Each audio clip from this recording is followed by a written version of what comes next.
Salut, te voici actuellement sur la chaîne YouTube Snapstar. Sur cette chaîne, tu retrouveras tous les plus gros clashs de Snapchat et tous les plus gros buzz du moment. Surtout, n'hésite pas à t'abonner tout en activant la cloche des notifications pour ne rien rater du contenu exclusif de cette chaîne. Et oui, sur cette chaîne, tu retrouveras du contenu qui n'est disponible nulle part ailleurs. Sur ce, je te laisse avec la vidéo. Bon visionnage. Comme vous avez pu le remarquer en regardant le titre et la miniature de cette vidéo, aujourd'hui nous allons principalement parler du loup de la street. Vous devez certainement tous le connaître, le loup de la street c'est un ami de Booba qui s'est fait connaître grâce à son fort caractère. Comme vous le savez, le loup de la street est un blogueur qui ne mâche pas du tout ses mots et il va droit au but dès qu'il a un objectif. Dans cette vidéo, il est très en colère et il a décidé de s'en prendre violemment aux femmes musulmanes qui font les influenceuses. En effet, il s'en est clairement pris à Maeva et Mila parce qu'il trouve qu'elles abusent de la gentillesse de leurs abonnés. Je vous laisse sans plus tarder avec sa prise de parole et pensez que vous pouvez soutenir notre chaîne pour bénéficier d'avantages qui sont disponibles nulle part ailleurs. Salam la mif. Bien ou quoi la famille? Tranquille, j'espère que vous allez bien. Bien ou quoi la mif? Tranquillou. Bon, je vois, il y a des petites sources là sur internet et tout. C'est pas mal. Bah écoutez, on va en discuter tout de suite. Ouais la mif, je vous disais. Bon déjà dans un premier temps, on va parler des influenceurs musulmans qui prônent un islam en string. On va commencer par eux. La mif, vous faites pas avoir avec les canottes pour la Turquie. Vous faites pas avoir. Vous faites pas avoir. Attention. Si vous connaissez un Turc dans votre quartier ou quelqu'un qui va au bled ou quoi, donnez-lui à eux. Privilégiez les vrais Turcs qui vont au bled, qui ont de la famille là-bas, qui vous savez où ça va. Et voilà, même le Turc, le grec du quartier, vaut mieux lui faire confiance à lui qu'à un influenceur. Je préfère mettre dans une boîte chez un Turc, c'est qui a écrit pour le tremblement de terre en Turquie. Et quand tu rentres chez lui, il dit salam alaikum abe. Qu'est-ce que tu manges? Salat tamatonio. Installez-vous mon ami, j'arrive. Qu'est-ce que tu ne bois? Un kakakala. Installez-vous mon ami. Wallah, je mets un billet de 10 dans sa boîte à lui et je donne pas à ces bâtards sur les réseaux sociaux. Parce que la mif, je sais pas si vous avez remarqué, mais tous ces pseudo-influenceurs de mes fesses, quand ils voient une population musulmane en galère, ils arrivent en fond de troisième avec un kangou sans roue sur les réseaux sociaux. Ils arrivent à fond, ils font des étincelles. Ils font des étincelles avec leur Inch'Allah, Subhanallah, Mashallah. Ils ont besoin de nous et mes frères. Et tu les connais ces meufs là qui arrivent sur les réseaux qui font les musulmanes. Avec leur voile, ils commencent là. On voit la moitié des cheveux. On dirait la Pecou à Sadio Mané. Tu le connais les meufs avec ce genre de voile là. Bah c'est elles viennent et elles commencent à dire Subhanallah, Mashallah. Ils ont besoin de nous. C'est le genre de meufs, si demain ils découvrent une population dans la forêt amazonienne, ils sont capables de dire achetez-leur des feuilles d'eucalyptus. Mashallah. Juste là, la cagnotte. Merci pour vos dons. Après il y a Simba, il est réveillé. Simba, il est beau le pépère, il est beau, il est réveillé le pépère. Il a fait une belle sieste Simba. Et je vous disais, bon ça c'est un fait. Je vois l'autre trou du cul de Lyon, il veut mettre comment le mec qui s'appelle Sabri, c'est ça? Il a fait un débrief d'un match, il a dit ouais, il est arrivé comme un migrant, je sais pas quoi, ouais, nanani nanana. Et il y a Mohamed Eni qui dit ouais Sabri c'est le raciste parce qu'il a dit migrant et tout.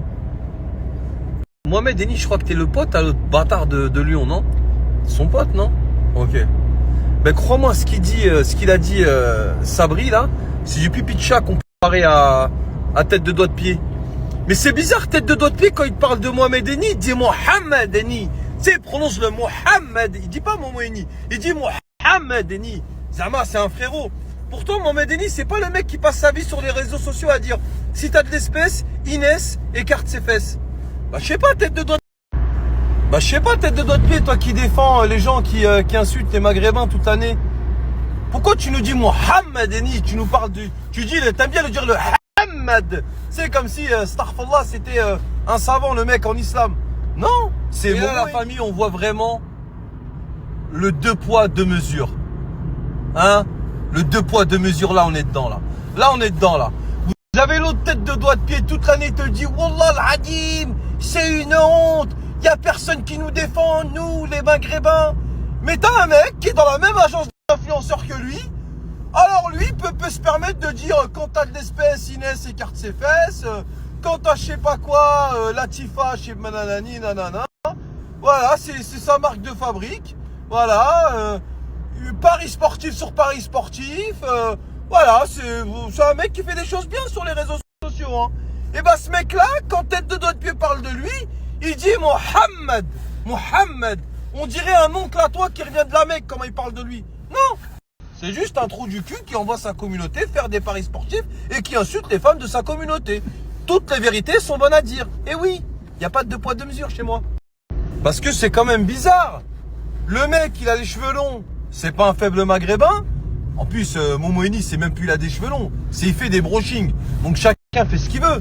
Tu vois, chacun est libre. Même si t'as envie de sortir avec une carotte dans le cul et de faire le pan et de faire la roue en plein milieu d'un rond-point où il y a des lapins.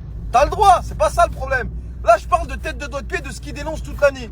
Donc, Momo Eni, ah non, excuse-moi, comment tu l'appelles? Mohamed Eni a tout ce que tu détestes. Il insulte les femmes de ta communauté, il envoie des gens dans le paris sportif. Bon, ça, toi, tu t'en bats les couilles parce que toute ta vie, t'as partagé la fusée. Tu te souviens quand tu faisais la fusée ou pas? Tête de Doigt de Pied. Oh, il a dit, ceux qui sautent de l'avion, c'est. Il y a moyen de faire shkara, la fusée. Tu te souviens quand tu faisais la fusée, le trading ou pas? Ça te dit quelque chose, ça ou pas? Hein? Dans ton cul, celle-là, tu l'as pas vu arriver. Hein. Bouge pas, j'ai pas fini. Et ouais, donc, je vous disais. Et donc, Momo a tout ce que Bassem n'aime pas. Il fait des brushings. Donc, monsieur Momo Eni a tout ce que Tête de Doigt de Pied déteste. C'est un maghrébin avec les cheveux longs qui fait des brushings, qui insulte les femmes de sa communauté et qui fait des paris sportifs. Bon, ça, tu t'en fous parce que t'en as fait toi aussi pendant longtemps. Mais pourquoi tu le critiques pas, lui? Lui, c'est pas un faible maghrébin? Pourtant, il a un brushing. Pourtant, il dénigre les femmes de sa communauté. Ah non, lui, c'est pas Momo, lui. Lui, c'est Mohamed. Ah oui, c'est Mohamed. Parce qu'il est dans la même agence que toi. Donc, du coup, deux poids, deux mesures. Ok, on a compris. Bah, écoute, au moins, au moins, on sait.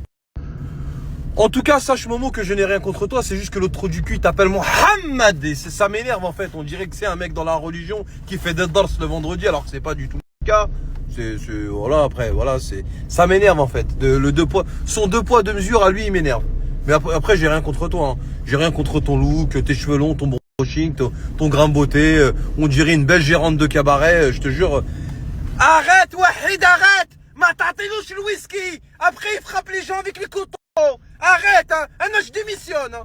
Voilà, tu ressembles à une gérante de cabaret. Mais wallah, que j'ai rien contre toi et c'est sincère. Bon, mes petits loups, moi je vais sortir un peu le clébard. Salam la mif, bien ou quoi la famille, tranquillou, j'espère que vous allez bien. La mif, la meuf que j'ai mis tout à l'heure dans ma story, pas la meuf que j'ai affichée, hein, que j'ai mis dans ma story. Parce que c'est pas affiché. Parce que moi, tous les gens que je mets dans ma story, c'est des gens qui sont en public et qui mettent eux-mêmes leur tronche en public. Donc après, venez pas me dire à moi pourquoi tu m'affiches. Parce que la sœur là qui chante là, qui a fait du trading islamique avec Dylan et des hijamas avec Marc Blata, me dit merci de m'avoir affiché. Mais je t'ai pas affiché. J'ai simplement repris ta vidéo que tu as mis dans ta story, je l'ai remis dans la mienne. Donc tu t'es quoi? Tu te mets en public, mais quand moi je te mets, t'es pas contente. Mais non, ma sœur, c'est pas comme ça. Enfin bref. Tout ça pour vous dire, vous allez rigoler. Wallah, vous allez rigoler. Regardez bien la famille. Donc je prends sa story, je la mets dans ma story. Il y a une meuf, elle m'envoie un message. Oui, c'est pas bien, tu l'affiches. On est des femmes bien. Nous, on fait la religion et tout. Et toi, tu nous affiches. C'est haram, alik. Ce que tu fais, c'est pas bien. Alors que moi, je l'ai pas affiché. C'est une story publique. C'est elle-même qui s'est mis comme ça dans sa story publique. Sur Instagram et sur TikTok. Lui deux. C'est pas moi qui l'ai affiché. Jusque là, vous me suivez ou pas? Et je dis ouais, bah c'est une sœur qui la défend. Moi, je me remets tout le temps en question, tu vois. Je me dis ouais, peut-être que je sais pas, peut-être que j'aurais pas dû et tout. La famille, je clique sur le profil de la sœur qui est en train de défendre cette sœur-là. Est-ce que vous êtes prêts ou pas? Regardez.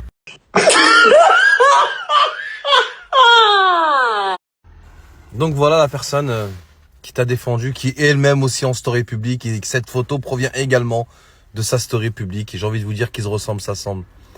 Moi, le jour où je verrai une femme sur les réseaux sociaux parler d'islam et rappeler les 5 piliers fondamentaux de l'islam, expliquer aux sœurs comment faire la prière, comment faire les ablutions, comment être épanoui dans sa vie en islam, comment adorer Allah, comment faire toutes ces choses-là, bah je serai content. Mais tant qu'il y aura des meufs comme ça qui viendront Ah, mais après, attention, hein, je dis pas que, je sais pas quoi, hein, ne déformez pas mes propos. Hein. Mais je veux dire, à un moment donné, laissez les charcutiers parler de charcuterie, laissez les plombiers parler de tuyauterie, et laissez les mécanos parler d'automobile. Voilà, vous parlez d'islam, vous ressemblez à des gogo danseuses. Arrêtez vos conneries. Voilà, arrêtez. Donc voilà, t'es une femme, t'as envie de faire de la chanson. Vas-y. T'as envie de te mettre un string et danser sur une barre de pole dance en disant Hey sister, go sister, so sister, voulez-vous coucher avec moi ce soir? I'm waiting on the follow the moon. Merci à toi d'avoir visionné cette vidéo et surtout n'hésite pas à liker la vidéo et à nous donner ton avis dans l'espace commentaire. Sur ce, on se retrouve dans une prochaine vidéo. Peace.